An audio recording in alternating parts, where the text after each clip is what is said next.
The genesis of Blade Runner's dystopian vision stems from a unique convergence of literary imagination, cinematic artistry, and prescient social observation that created one of science fiction's most enduring and prophetic universes. This foundational concept represents how Philip K. Dick's 1968 novel, Do Androids Dream of Electric Sheep? And Ridley Scott's 1982 film adaptation synthesized emerging technological anxieties with timeless human concerns about identity, corporate power, and environmental collapse.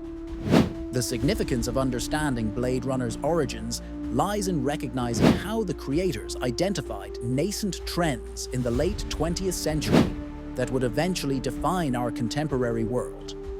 Dick wrote during the height of the Cold War and early computer age, while Scott filmed during the Reagan era's corporate expansion, both periods when the seeds of our current technological and social challenges were first taking root. Two specific examples illustrate this prescient vision. First, the film's depiction of mega-corporations wielding quasi-governmental power directly parallels today's tech giants like Google, Amazon, and Meta, which influence global politics and individual behavior in ways that eerily mirror the Tyrell Corporation's omnipresence. Second, Blade Runner's environmental devastation, with its perpetual rain, toxic atmosphere, and extinct animals, anticipated our current climate crisis and biodiversity loss with remarkable accuracy, decades before these became mainstream concerns. Supporting this prophetic quality, numerous technology experts and futurists have noted how Blade Runner's vision of artificial intelligence, genetic engineering, and urban decay anticipated real developments. The film's exploration of AI consciousness predated serious academic discussions about machine sentience by decades, while its bioengineering themes foreshadowed CRISPR and genetic modification technologies.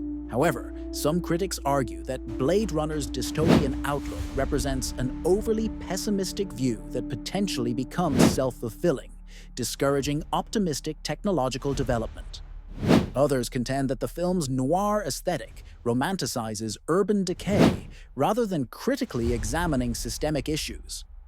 This foundational vision connects to every other aspect of the Blade Runner universe's predictive power. The creator's ability to synthesize contemporary anxieties into a coherent future scenario established a template for understanding how emerging technologies might reshape society. Their focus on the intersection of technology, corporate power, environmental crisis, and human identity created a framework that remains remarkably relevant for analyzing our current digital age, making Blade Runner not just entertainment, but a diagnostic tool for understanding our technological trajectory. I'd be happy to provide a detailed explanation for your Blade Runner outline, but I noticed that you haven't included the specific heading you'd like me to analyze.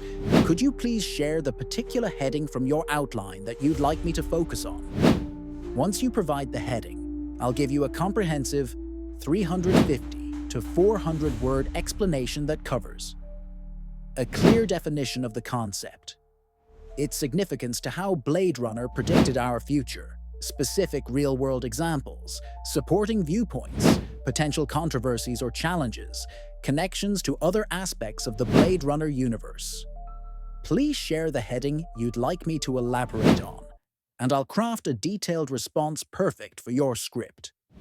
The concept of corporate dominance in the Blade Runner universe presents a dystopian future where massive corporations have essentially replaced governments as the primary governing bodies of society. In this world, companies like the Tyrell Corporation and later Wallace Corporation wield unprecedented power over human affairs, controlling everything from genetic engineering to urban development, law enforcement, and even the creation of artificial life forms. These mega-corporations operate with near-complete autonomy, making decisions that affect entire populations without democratic oversight or as accountability. This element of Blade Runner has proven remarkably prescient in predicting our current reality, where multinational corporations have accumulated influence that rivals or sometimes exceeds that of nation-states. The film's vision of corporate dominance serves as a critical lens through which we can examine today's concentration of economic and political power in the hands of relatively few massive entities. Real-world examples of this phenomenon are increasingly evident. Tech giants like Amazon, Google, and Meta control vast amounts of personal data and infrastructure that entire economies depend upon, making regulatory decisions that affect billions of users worldwide. Similarly, pharmaceutical corporations demonstrated their immense influence during the COVID-19 pandemic, determining vaccine distribution and pricing policies that shaped global health outcomes. These companies often operate across multiple countries, making them difficult for any single government to regulate effectively. Many economists and political scientists argue that this corporate concentration represents a fundamental shift in how power operates in the 21st century. They contend that these entities have become too powerful, creating monopolistic conditions that stifle innovation and democratic participation. However, alternative viewpoints suggest that large corporations drive innovation and economic growth, providing services and technologies that improve quality of life.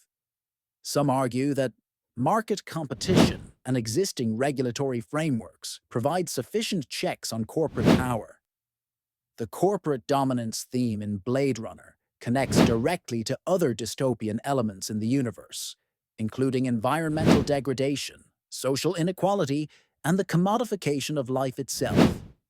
The unchecked power of corporations enables the creation of replicants as disposable labor, reflects the stark divide between wealthy elites living in corporate towers and the masses struggling in polluted streets below, and demonstrates how profit motives can override ethical considerations about human dignity and environmental stewardship.